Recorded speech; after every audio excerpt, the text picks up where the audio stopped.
I thought he was a rich man looking for a sugar baby. Turns out he wanted to own my soul. I thought I'd hit the jackpot when the sleek black Mercedes pulled up next to me in the rain. I was soaked, hungry, and dead broke. So yeah, when the man inside said, "Get in," I got in. I didn't know I was stepping into a gilded cage, one I'd learned to both love and fear. My name's Noah. I was 22, waiting tables in Brooklyn, counting tips to buy cup noodles. Life was gray, the kind of gray that stuck to your lungs like smoke. Until he showed up. Julian Carrington. He was everything I wasn't: wealthy, refined, terrifyingly composed. One of those men who looked like they'd never stumbled in their life. He walked like the world had to make way. And when he looked at you, it felt like he saw everything. Even the parts you'd buried 6 feet deep. Our first meeting wasn't romantic. It was transactional. "You're different," he said after watching me for 3 nights at the bar I worked in. "You don't belong here." "I belong wherever I can pay rent," I'd replied, half laughing, half defensive. But that night he handed me a key. "My apartment's in the Upper West Side. There's a spare room.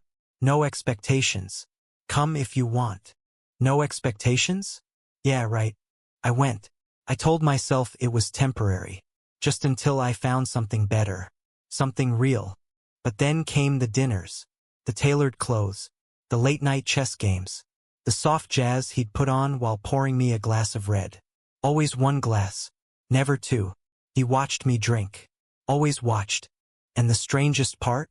He never touched me. Not once. Not a kiss. Not a brush of fingers. That silence. That restraint, it was louder than a scream. I started craving it.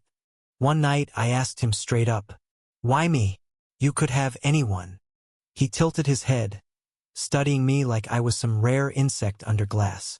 "Because you still have fight left in you. Most don't." I admire that. That should have been flattering. It wasn't.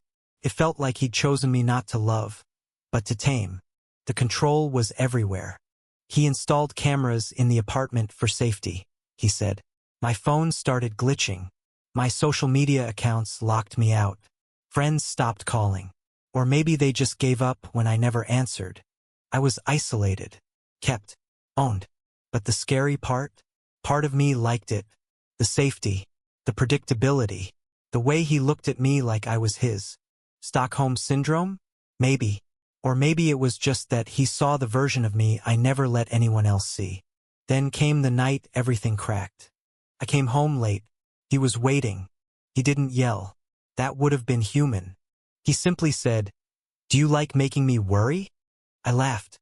"What are you, my boyfriend or my warden?" His eyes didn't move. "Does it matter?" I snapped. "I'm not your pet, Julian." And he said it. Calmly. Terrifyingly calm. "No, you're not. You're something much rarer. You're the one thing I let under my skin." That was when I realized it wasn't just obsession. It was love. Twisted, suffocating, beautiful love. I tried to leave the next morning. Packed everything. Wrote a note. He showed up before I made it to the elevator.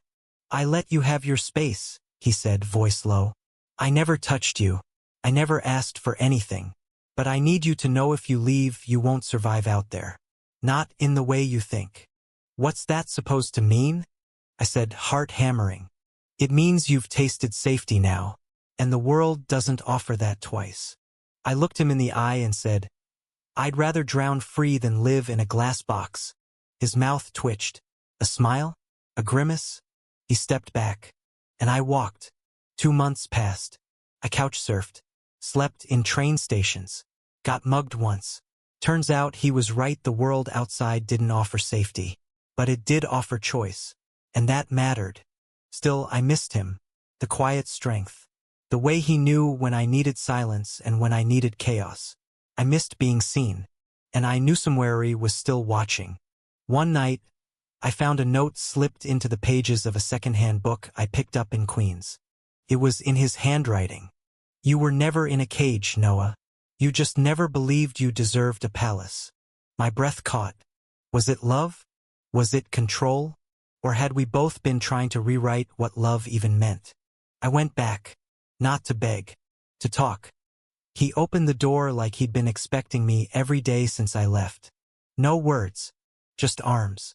Warm, tight, real. That night, he finally kissed me. It wasn't fireworks. It was something gentler, like home. "I'll never own you," he whispered, "but I hope I get to earn you." And for the first time in my life, I didn't feel afraid of being kept. Because this time I'd chosen the cage. And found it had no lock. Thank you for listening. Don't forget to like and subscribe to stay updated with the latest videos.